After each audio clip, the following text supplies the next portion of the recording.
Hola, hola, buenas noches. Bienvenidos. Soy Ana Tinoco, psicoterapeuta y desde el Portal de Bienestar y Salud Emocional DCA te doy la bienvenida a esta transmisión. Hoy revisando el tema los contagios de la violencia. Está fuerte. Está fuerte el tema, está fuerte la realidad y está fuerte lo que vamos a revisar, que muchas veces pasa imperceptibles a nuestro alrededor, que forma parte de nuestra historia, los modos, los patrones, las leyes impuestas desde la violencia y terminan siendo parte de nuestra personalidad. Terminan estas contaminaciones de la violencia formando parte de nuestra forma de relacionarnos, de nuestra forma de ser como personas y hasta de los vínculos del amor que vamos teniendo. Así que hoy vamos a platicar algunas características que tiene la violencia en general desde un análisis de lo que se conoce como estudio psicocrimino-delictivo, el estudio de la agresión en el ser humano. Vamos a revisar algunas características de cómo en la vida, en la historia de vida se va formando o se va desencadenando la presencia de la violencia. Y finalmente te voy a compartir muy personal desde mi punto de vista como terapeuta, desde mi experiencia en consulta, en psicoterapia. Vamos a compartir dos modos en los que vamos portando la violencia en nuestro interior y después la manifestamos en todas las áreas de nuestra vida. Así que tráete pluma, lápiz para que hagas un checklist en donde la puedes estar presentando tú. Comparte este video desde ya a las zonas de trabajo, a tus chats de zonas de trabajo. Compártelo con tu familia, compártelo con tu pareja y comienza ya a hacer que más personas revisen de qué manera pueden estar siendo violentadas o de qué manera ellas pueden ser violentas con otras personas más. Bienvenidos a quienes ya se conectan por ahí. Libertad, te veo y no sé quién más está, pero pueden escribir mensajito, comentario y nos vamos saludando. Hoy el tema, los contagios de la violencia. Voy a irme un poco rapidito porque aquí en la sede donde estoy está tronando el cielo de rayos y ya nos ha pasado estos días que se nos va la luz, así que no quiero quedarme a la mitad. Y menos quiero que me caiga un rayo. Así que, más hablando de un tema que vibra tanto como es esto de la violencia, tan estridente, tan fuerte, no quiero atraer para nada esas descargas eléctricas terribles. Así que me voy a ir un poco rápido. Veme escribiendo tu mensaje. Ale Granados, ya te vi, bienvenida. Tu comentario y vamos participando a reflexionar este tema. Ayúdame a compartir este video ahora mismo. Hay características para el análisis y el estudio de la violencia. No es algo que podamos como un tumor. Muchas veces se asocia la violencia con cosas enfermas en el cuerpo y pensamos que es algo que puedes disecar, cortarle todas las conexiones que tiene y extraerlo y quitarlo. No. La violencia es una dinámica muy compleja. La violencia es un fenómeno vivo que se va cambiando, que se va transmutando de persona, de momento e incluso cada repetición de un acto violento lo modifica. No hay una repetición idéntica, ni siquiera en las personas que son criminales seriales hay una repetición idéntica de lo que están haciendo, porque hay aspectos como la motivación, como la satisfacción, como muchos elementos simbólicos en las agresiones, en la violencia, en los crímenes. Hay características de la violencia, por ejemplo, tiene un ciclo de existencia o un ciclo de vida y que difícilmente se llega a agotar. Es decir, una persona puede tener una idea o una forma en la que comienza a ejercer violencia, abuso, maltrato, agresión sobre alguien más. Algo que puede pasar desapercibido como una madre que le diga a una hija que quiere ser bailarina y con esas piernas gordas, ¿cómo vas a llegar a ser? Ahí hay agresión, pero no lo nota. Y los demás nos callamos y solo decimos, ay, ¿cómo eres con la niña? Difícilmente le decimos, estás agrediendo a la niña. Bueno, esa misma niña en la calle, un señor le enseña el pene y le empieza a hacer gestos sexuales. La niña tiene 11 años. Y ahí está abriendo un abuso sexual, un abuso a su estabilidad mental y emocional. ya más o menos identificamos que eso no está tan bien, pero a veces tampoco lo vemos con la dimensión de violencia que tiene. Hasta que más grande en la secundaria, otra chavita se la jalonea de las greñas, la azota al piso, la patea, se pelean y todo es porque el novio subió fotos mostrando los pechos y los vellos púbicos de los 12, 13 años a internet. Ahí hay nuevamente violencia de dos tipos, la que hace él y la que hace la chavita que la golpea. Y luego la revictimización social que hacemos de decirle, pero ¿qué andabas enseñando esas puterías? Pero mira qué andabas haciendo, pero ¿por qué no te defendiste? Pero estás bien pene. Te la hubieras sonado peor a ella. Comenzamos a hacer una revictimización y así, en la vida de cada uno de nosotros, la violencia puede estar presente de muchas maneras que no nos damos cuenta, que no nos detenemos a categorizar en todos los momentos en los que puede haber violencia en nuestra vida. Pero difícilmente se agota lo más común, porque no me atrevo a decir que absolutamente no soy docta en esa materia para nada. Lo más común es que se transforme y que dentro del ciclo que tiene la pulsión agresiva en una persona, desde que se siente el impulso, llega una ideación, llega una planificación, llega el momento, llega la motivación, se da la oportunidad, realiza el acto violento, siente una satisfacción y se calma. No se desaparece, se calma ese impulso originario, para después volver como la montaña rusa a empezar de nuevo a crecer el impulso, a buscar una nueva ideación, a planificar mejor, y vuelve un ciclo. Es un ciclo la violencia, ¿sí? Pero este ciclo se transforma cada vez en sistemas más complejos. Tú ves a la pareja que pelea constantemente, que se golpean y que después se reconcilian y se piden perdón. Para las peleas se vuelven más estratégicos cada vez, palabras más hirientes, golpes bajos más certeros, en donde saben a cada uno lo que le va a doler. Amenazas más comprometedoras, donde les da cada vez más miedo. ¡Uy! Ya llegó una experta. Ahí sí tengo una experta, mi querida Marta Trejo, ya llegaste a este tema. Me vas a chivear. Tenemos a la licenciada y especialista en victimología y licenciada en criminología también y en psicología del estudio de la violencia, mi compañera. Bienvenida, Marta. Se va configurando en sistemas cada vez más complejos. Decir que se agote la violencia es algo que no me atrevería. Más bien, llega un ciclo de calma en el que se va disminuyendo, en el que se va aparentemente estabilizando y se va disimulando entre otras conductas, pero nuevamente resurge y muchas veces resurge repetitivo y perfeccionado, o muchas veces resurge modificada la estrategia, modificada la forma de violencia.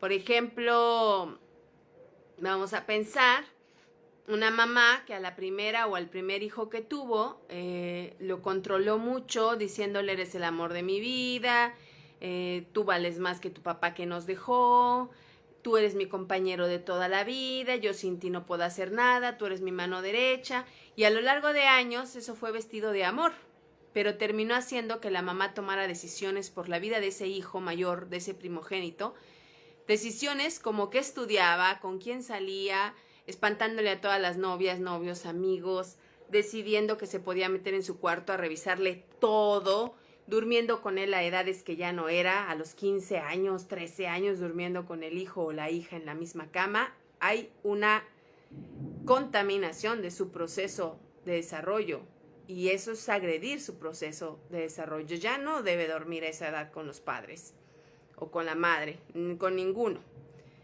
Y entonces el primer hijo es violentado de esta manera pasiva, de esta manera que no se nota tanto, que socialmente no nombramos. Al contrario, decimos, ay, esa madre tan dedicada a su hijo es su vida. Y ese hijo ojalá sea obediente con esa mamá y le corresponda. Y, bueno, socialmente decimos muchas cosas a veces que van contra la salud. El segundo hijo que tiene, 4, 5, 6 años después, la mamá perfecciona y dice, ah, caray, como que no me bastó que esté aquí, ahora quiero un hijo, que aparte necesito que me reconozca más, necesito sentir que valora más lo que yo hago por ellos. A este segundo hijo todo se lo echa en cara. Le trata de aplicar la misma, pero aparte se la echa en cara, como diciéndole, ¿ya ves lo que yo hago por ti? ¿Ya ves lo que me costó? ¿Ya ves lo que me hace sufrir? ¿Ya ves cómo todo esto me desgasto por ti? Es más, el día que ese segundo hijo va a salir con los amigos a un fin de semana que lo invitaron y se va a despejar con sus pares de edad, la mamá ese día hace su comida favorita. Pero a lo mejor es pozole y hace desde el nixtamal hasta pelar la carne y quitarle los cueritos. Y le dice, mira, 12 horas haciéndote tu pozolito porque este fin de semana yo quería invitártelo y comer contigo y tú te vas a ir. Ese tipo de violencia ya va más maquiavélica que la primera que hizo. Y si tiene 3, 4, 5 hijos, a veces con cada uno aplica una estrategia un tanto diferente, modificando la dinámica, ¿sí? Me dice Ale Granados, entonces la sobreprotección puede ser llamada parte de la violencia. La sobreprotección es un tema bien delicado, Ale, que no es como, el punto de que lo tomemos como una clase de, quiero que esto sea una invitación a reflexionar, a cuestionarnos, pero sí hay modelos de sobreprotección que son agresivos. ¿Por qué? Porque el proceso saludable y natural de todo organismo sería que se vuelva autosuficiente, que desarrolle al máximo sus potencialidades, ¿no? Si es una planta, pues que la planta crezca, florezca. ¿Qué pasaría si yo aquí a mi amiga, a mi amiga planta, le pongo un palito y la forzo a que vaya por donde yo digo? Pero aparte la estiro porque yo ya quiero que crezca. Y le pongo abono diario, aunque la persona de agroquímicos dice que es cada mes. Y yo le pongo diario porque quiero que dé frutos. Bueno, eso es hasta cierto modo un poco agresión. Sí, es agresión. Aunque yo diga que estoy sobreprotegiendo. Y con los hijos mucho más.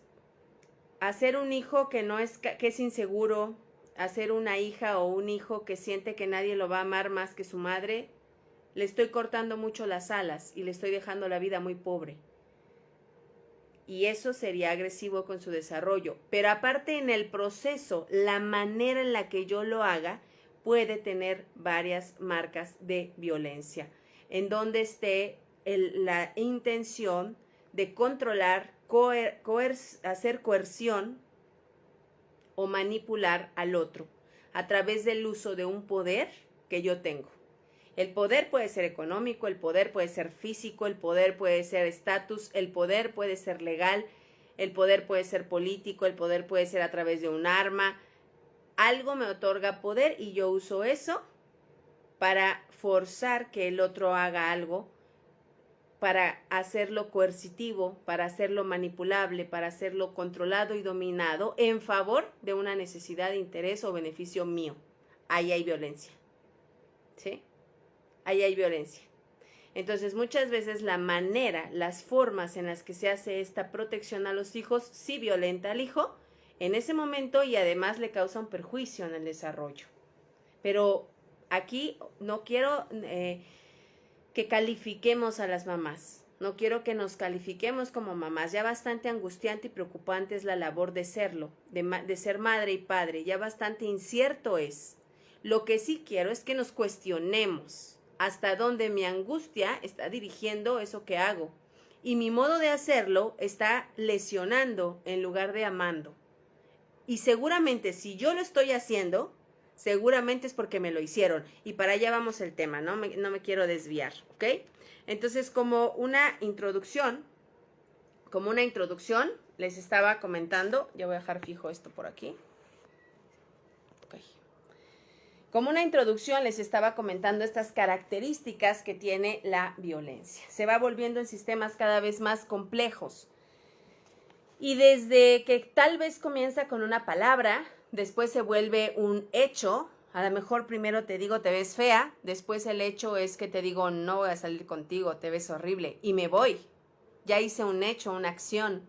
Después se puede volver una conducta, que es algo más elaborado. Una conducta es todo un conjunto de elementos y la conducta se puede volver repetitiva. Como que yo, cuando vamos en la calle y eres mi pareja o mi hija o lo que seas que yo te digo fea, ya no te tomo la mano, veo a otras descaradamente con la intención de señalar que son más favorables que tú. Delante de ti le digo a alguien, pues aquí con esta gacha, aquí ando, salí a dar la vuelta con esta gacha, pero pues mírala. Ya es toda una conducta de agredirte con lo que en un inicio fue una palabra. Estás fea, ¿ok? Se va volviendo más complejo hasta formarse un hábito. El hábito de que le digo, ay, puerquita, gordita, chaparrito, panzoncito, negrito y otros apodos. Ya se vuelve un hábito. Y el otro contesta, porque ya es hábito. Ya hay estímulo y respuesta. Hasta volverse un sistema de creencia. Esa persona agredida puede ya tener el sistema de creencias. A mí me va así y a mí me hablan así porque efectivamente soy fea. Y cuando tenga una hija o un hijo, va a transmitir el mensaje de las creencias. Evita verte así porque no te van a querer. Evita verte así porque te va a ir mal. Y cada que empieces a verte así como yo te voy a señalar que eso está mal diciéndote fea y gorda. Y ya se empieza a volver un sistema de creencias. Yo no puedo aspirar a eso porque me tiene que pasar todo lo que le pasa a las feas y a las gordas. Más complejo, ¿se dan cuenta? Hasta volverse una herencia. Heredo la conducta, heredo el ejemplo, heredo las palabras a otros que no vivieron la misma experiencia traumática que yo, a otros que tienen condiciones sociales, oportunidades distintas, un físico distinto a ese por el cual yo fui lastimada, pero heredo, ¿sí? Por ejemplo, hay mujeres que son abusadas sexualmente, no se atienden ese abuso, viven mucha revictimización y mucha violencia a partir de eso, y cuando después, incluso a veces lo tapan como un secreto. Las familias son expertas en tratar de tapar esas cosas vergonzosas. Entonces después, cuando tiene una hija, mujer, o un hijo, hombre, es común que a la hija e hijo les toque vivir una violación o un abuso sexual. Y preguntaríamos, ¿por qué se repitió? ¿Es una maldición? ¿Es qué?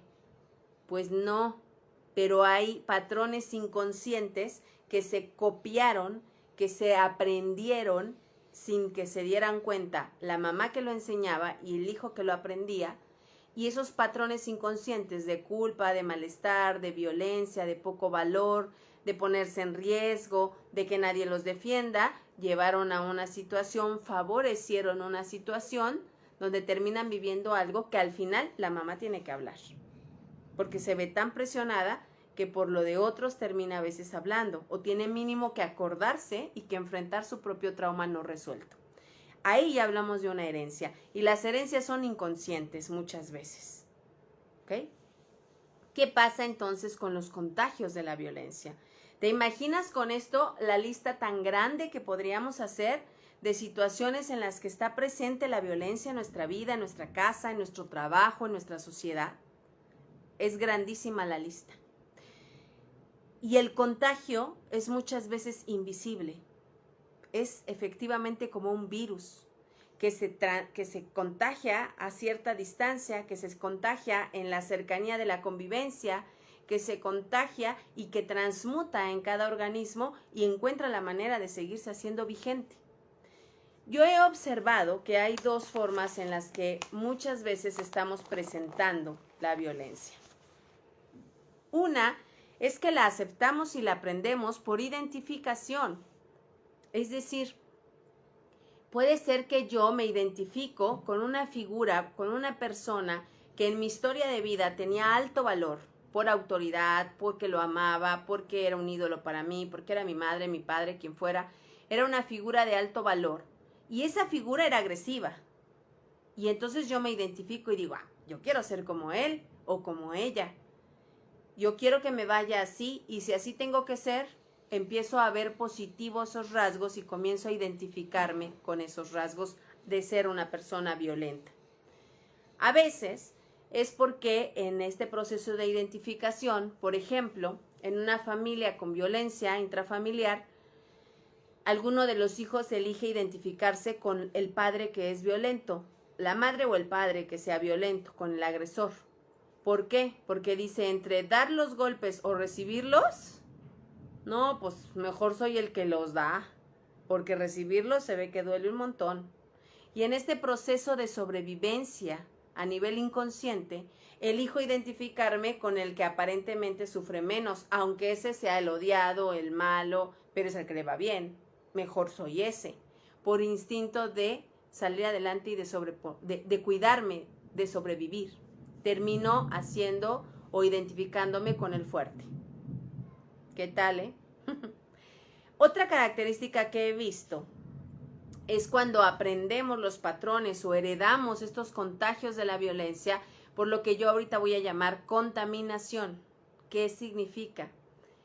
Por ejemplo, yo no soy violenta, a mí no me han violentado, pero llego a vivir a una zona social, a una zona de ambiente, me mudo ahí donde hay violencia, donde asaltan en el transporte público 3 veces por semana y me tocan los gritos y me tocan los disparos y me toca que me pendejeen y me toca todo eso. Me toca la angustia. Llego ahí y entonces ya me entero que a la casa de al lado se metieron, que al vecino de la esquina le balearon, estoy en mi casa en la noche y oigo los balazos. Ese ambiente genera una contaminación de mí que me está afectando la violencia, aunque no está siendo tan directamente sobre mí, ¿sí?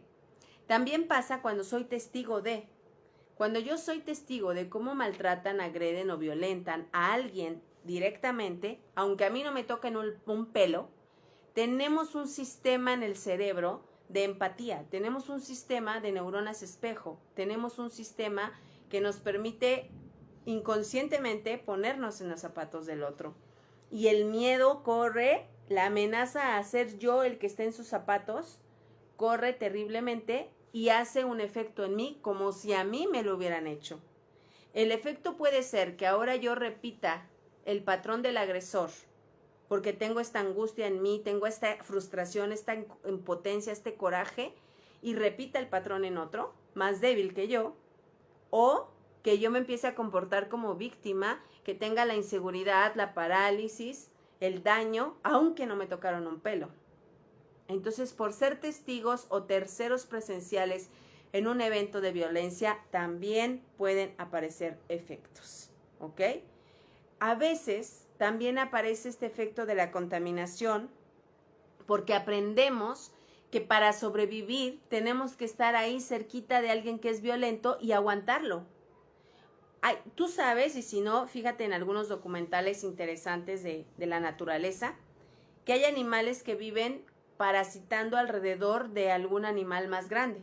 Por ejemplo, hay tiburones que son agresivos y que tienen pequeños peces que se encargan de estarles limpiando las entradas de agua, sus vías respiratorias, que las tienen aquí al lado, sus branquias se llaman, supongo. Estos pececitos se encargan de meterse y de limpiarle. Y entonces lo que hacen es nadar por ahí, pero todo el tiempo van nadando pegaditos a su cuerpo. El tiburón no les hace nada a ellos, pero ellos están todo el tiempo que el tiburón se echa otro y etcétera, ¿no? Es una especie de tiburón nada más. Pero así hay varios animales. También hay animales de tierra que traen mosquitos, que traen pulgas, que traen pequeños organismos que aprenden a vivir con alguien que es muy agresivo, pero a ellos no les va a hacer daño mientras ellos sean pasivos con el agresivo, ¿sí? A veces nosotros nos contaminamos de la violencia y nos ponemos en ese papel. Para que a mí no me coma, mejor yo le sobo la panza al ogro. Para que a mí no me pegue, yo le paso la hacha y que le pegue al otro. Para que a mí no me mate, yo le tapo la muerte que le hace a otro. Y nos volvemos cómplices, aliados, en una posición pasiva en la que aparentemente no me va a hacer daño a mí, pero sí me hace mucho daño. Hay mucha angustia, mucha opresión, mucha culpa, mucha desvalorización y realmente en cualquier momento puedo pasar a ser la víctima directa de esa persona agresiva, ¿ok? Sé que es un tema fuerte, sé que lo estoy dando de corridito, pero por favor denme un pulgarcito arriba, una cara de sorpresa o un comentario para saber que siguen ahí y que no se me han paralizado con este tema. Si tienen alguna pregunta, mándala porque ya voy a cerrar este tema. Con estos dos elementos que les compartí, que a veces por identificación y a veces por contaminación vamos transmitiendo, repitiendo el patrón de... Ya, por esos dos elementos que vamos transmitiendo la contaminación de la violencia, quiero decirte algo. Los seres humanos no dejamos de aprender. Los seres humanos continuamos aprendiendo consciente o inconscientemente todo el tiempo. ¿Qué significa? Que tú crees que no estás enseñando tus patrones de violencia o tú crees que nadie te lo enseñó, pero fíjate bien lo que pasivamente, lo que como testigo, lo que desde una posición pasiva pudiste haber estado aprendiendo y lo que tú le estás enseñando a los tuyos en tu sistema familiar. Leo la pregunta de Ale. ¿Es posible evitar o no caer en ese círculo de violencia, de sentir, viví violencia en mi casa de pequeño, revivir en mi familia como adulto? ¿Es posible? Y ahí voy, a esta parte final del video. ¿Cuál creo que podría poner en palabras el proceso de comenzar a reeducarnos en este tema de la no violencia? En este tema de sanarnos de la violencia. Realmente diría que nadie está libre de violencia, sino que tenemos que identificar de qué manera la vivimos nosotros y de qué manera la estamos ejecutando nosotros para hacerlo consciente y poder decidir modificarlo. Hay que comenzar a sentir lo que me hiere, a sentir lo que me enoja, a sentir cuando me salgo de mis cabales y yo termino haciendo cosas que sé que lastiman y a veces hasta torturan a otros. Hay que empezar a identificar cuál es la emoción, cuál es la frustración, cuál es la ganancia, cómo se da la dinámica en la que yo caigo, como víctima o como agresor. Ambos lugares son importantes. Y seguramente en unas relaciones soy víctima y en otras relaciones soy agresor. Después hay que nombrarlo. Esto es lo que hacemos en esencia en la psicoterapia, en la privacidad, la confidencialidad del consultorio. La diferencia entre una charla motivacional de un coaching, la diferencia entre unos cursos online de motivación y de pensamiento positivo, la diferencia entre una terapia que puede tener un efecto físico, pero que tiene que ver con imanes, con flores, con aromas, con muchas otras cosas que existen y que yo no cuestiono su validez, pero sí que es diferente a una psicoterapia. La diferencia de todos esos intentos con la psicoterapia es que aquí primero analizamos, nos vamos a la raíz y después vamos limpiando parte por parte hasta construir algo. Tenemos que nombrar lo que sucede, ponerle palabras y hacerlo procesable, sanarlo, como se sana una herida, lleva su tiempo, hay que limpiar, hay que coser, hay que desinflamar. Sanar es un proceso, sanar no es pasar la hoja. Sanar no es decir, ya no me importa. Sanar es un proceso. Hay que transformar eso que viví, eso que soy, en lo que yo quiera ser y en lo que yo quiera heredar. Y después no basta eso. Después hay que implementarlo en la vida. Yo ya lo transformé. Yo ya no quiero ser ese modelo de mamá que me crió o ese modelo de creencias de mujer que me crió. Pero no me puedo pasar el feminismo así y ya. Ahora tengo que transformar qué pienso del amor, de lo femenino, de mis roles, de la maternidad, bla, bla, bla. Y después implementarlo en mi vida. Y eso es todo un reto, porque ahí es donde los demás comienzan a chocar conmigo. Ahí es donde aparece lo imprevisible. Yo planeaba algo y no se da. Ahí aparece el libre albedrío del otro. Yo quiero una pareja así, pero mi novio no quiere esa pareja. Tiene otras creencias y no empata con la que yo acabo de construir. Entonces viene implementarlo en la vida, es todo otro boleto. Sin embargo, es posible, hay a quien le lleva 2 años, hay a quien le lleva 5, 10, y hay quien en un año hace sobre un área de su vida, más adelante sobre otra área de su vida y demás. Pero es posible y tienes el derecho a caminar rumbo a la vida que tú quieres vivir. Tienes el derecho a detectar si has sido agredido, a llorar, a reclamar, a demandar, a enojarte. tienes el derecho a curarte.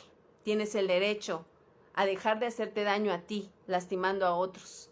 Tienes el derecho a vivir en una mejor posición emocional. Pero necesitas dejarte ayudar, necesitas comprometerte, necesitas que sea una prioridad y necesitas invertirle tiempo, persona y dinero a ese asunto. ¿Por qué? Hay muchas terapias o grupos gente que pide la terapia gratuita. No es un servicio social, no es una cosa milagrosa que te voy a repartir para volverme santa. No. Hay apoyos sociales, hay cuotas accesibles, hay modelos de atención en salud emocional, en salud mental, que son accesibles a bajos costos. Pero desde que alguien llega diciendo arréglame la vida gratis, no ha entendido. No ha entendido parte de la enfermedad. Así que tiene un costo de tiempo, de esfuerzo y de dinero. Y te invito a que lo tomes cuando sea tu momento.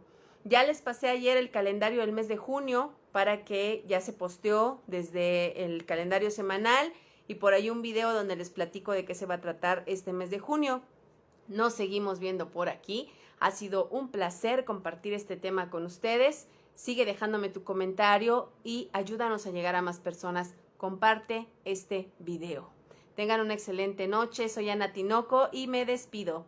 Bye, bye.